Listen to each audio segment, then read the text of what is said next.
Comment chuter sans se blesser dans la cour de récréation? Si vous êtes parent, cela vous est sans doute déjà arrivé de récupérer votre petit un peu amoché.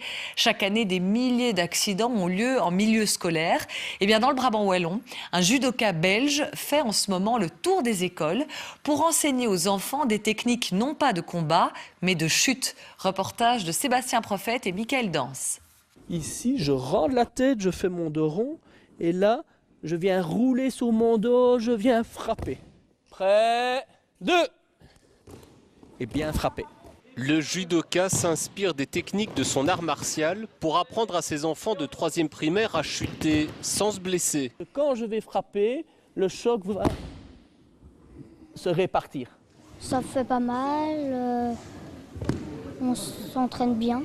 En 50 minutes, cet ancien vice-champion d'Europe tente de changer les habitudes pour éviter les fractures.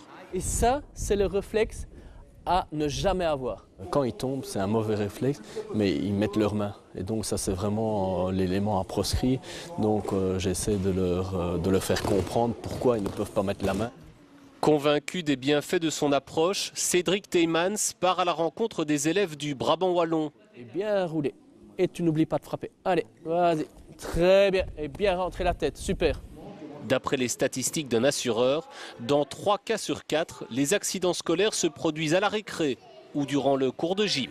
Je tombe et je glisse sur des plaques. Et il y a beaucoup de plaques dans la cour de récréation. Parfois, je me fais très mal quand je tombe. Je crois que tout le monde est déjà tombé dans sa vie ou dans des escaliers. Donc je crois que c'est vraiment une manière, c'est aussi très préventif. Cédric Teymans profite de l'occasion pour inculquer aux enfants les valeurs du judo. Simplement, quand je vais crier Ré, on va simplement poser les mains et saluer. Ré. Il espère étendre son projet à d'autres provinces du pays.